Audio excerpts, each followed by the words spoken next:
Welcome landing crew to an autism video.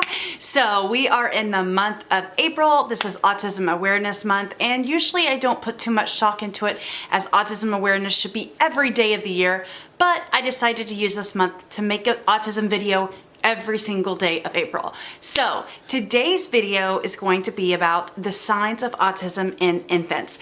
Now, if you're new here, go ahead and hit that red subscribe button so you become a part of our landing crew family and so you don't miss an autism video. I always have to give this disclaimer that just because your child has these signs or your child does not have these signs, it does not mean they do have autism or they do not. If you are concerned about anything that your child is doing or not doing, please talk to their pediatrician. Now that we got that disclaimer out of the way, let's go ahead and get started on these signs in infants. Honestly, I feel like the hardest age to really tell if a child has autism or not is in the first year. So we're going to do it in segments of 4 different age ranges all the way up to 24 months. So if by 3 months your infant is not responding to loud noises, maybe a big clatter, maybe it's really noisy in the house and they're just really not affected by it. If they are not following an object with their eyes by 3 months, then that can be an indicator as well. If your 3-month-old is not grasping or holding objects or not smiling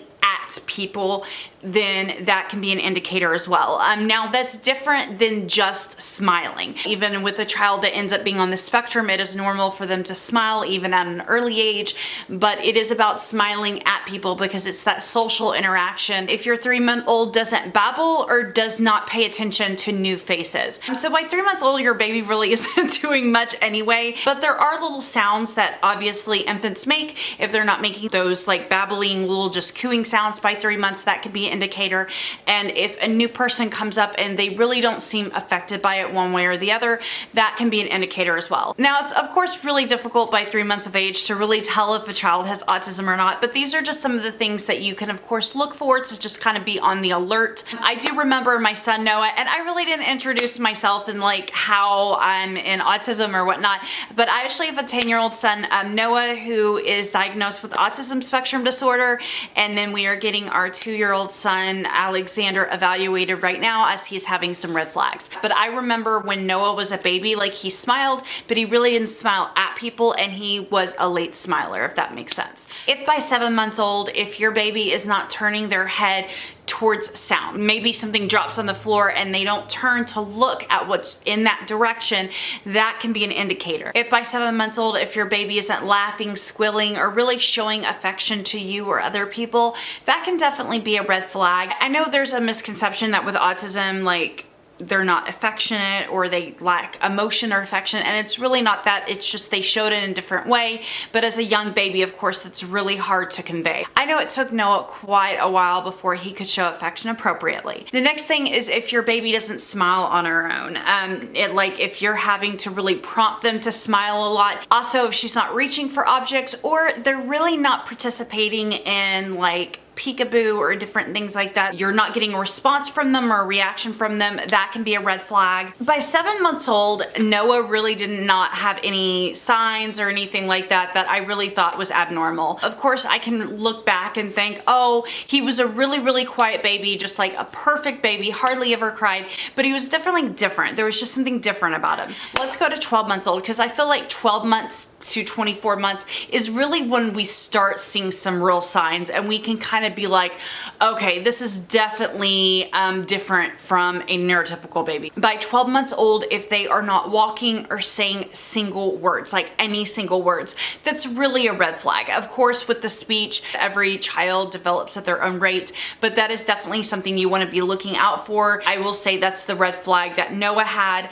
along with Alexander. He didn't say any words at all by 12 months. The earlier intervention you can get, the better off your child is going to be. If your child isn't pointing at objects or using gestures like waving hi or bye or anything like that, that can be a red flag that they're not using even nonverbal communication. The next one is if you are trying to hold them up and they can't stand when they're supported. Noah did not start crawling till 13 months old. It took him a really long time before he even started cruising around the furniture. He didn't start walking till he was almost 2. So these are definitely things that he met, and I just did not realize that it could mean autism. Of course, this was 10 years ago, but these are definitely things that you want to just look for. And that doesn't mean that you have to run to the doctor's office and be like, I want an autism evaluation now. But a lot of times the doctors do just kind of be like, hey, it's really early, let's just kind of wait and see. But next we are looking at 24 months. By 24 months, if your child cannot walk, that is a red flag for many different things. That is not typical. There are late walkers. I think late walkers are between 16 to 18 months old. Alexander didn't start walking till 16 months, and he was just considered a late walker. He has hip dysplasia, so it really wasn't a big concern for us. Noah, as I said, he was almost 2 years old, and that was really just out of the blue because all my other kids started walking between 12 and 13 months. It definitely was different, and we kind of knew at that point that something might be going on. By 24 months, your child should be able to speak at least 15 single words and to start using 2-word sentences. Also, if your child just doesn't understand like how to use a fork, how to use a spoon, a telephone, just basic things that they should have already picked up on. Noah did not know any of that. I don't even think he started using a fork or spoon till he was 3 or 4 years old, and that was with a lot of work. Now, Alexander, he talks on the phone. He loves doing the phone. He knows what a camera is for, and he uses a fork and spoon just fine. He has since a very early age. Now, Alexander, we aren't as concerned about with autism as we were with Noah. I really believe that if Alexander has autism, he's on the high functioning side. Noah is, I looked at his paper from the doctors the other day, and he is actually still labeled low functioning or severe autism. Reading these, I was like, man, I just didn't know that these were signs for autism. And that's really what wanted me to like make this video, is because even if we can't run out right when we realize our child starts showing these symptoms, it just kind of puts us on high alert. You know what to expect. If they can't push a wheeled toy, that is a concern. Noah had low muscle tone, so his gross and fine motor skills were just both horrible. At 24 months, he really couldn't do any of that. If they don't follow simple directions, like if you tell them, go throw this away, or go over there, or come here, or things like that, just simple things, that can be a cause for concern. And if they're not imitating any like words or actions, like where they're trying to repeat what you do. Alexander can do all of these. Noah had so many issues with them. And I'm really just using Noah for example, and I'm gonna do these in a lot of like signs of different age groups of autism, just because I printed this off online, which you guys can do. But I feel it's always helpful if someone who has a child with autism can kind of like break it down and explain what it might look like for you and your child. But yeah, so like Alexander, if we're like, Alexander, go throw this away, he'll throw it away. If we ask him to get us a diaper, he'll go get us a diaper. If I say, Bubba, go to Bubba, he'll be like, Bubba. Noah had none of that. Noah could not follow any directions. When Noah was 2, he was still on about a 4 to 5 month old like mentality. So it was really, really difficult. So that's really when we realized that something was going on. Now, I know a lot of people want to be like, oh, well, my child is really quiet, or they're just into everything. They're really noisy. They were a colicky baby. I hear it from both ends. Like, for example, Noah was a perfect baby, like perfect. We had to remember to feed him on a schedule or he wouldn't cry, like he would not cry.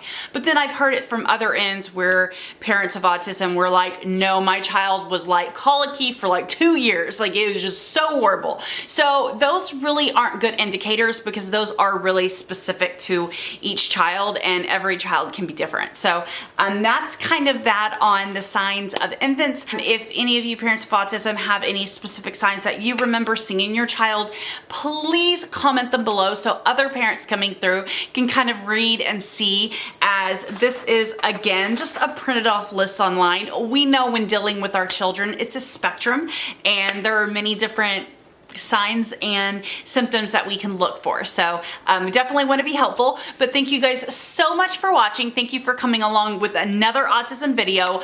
Again, on your way out, do not forget to hit that red subscribe button so you can become a part of our landing crew, as I usually do more vlogs, but this month I am really dedicating to autism as much as I can. We have 5 children. Lots of kids. So we would love to have you a part of it, and we're gonna see you guys next time. Bye. Mwah.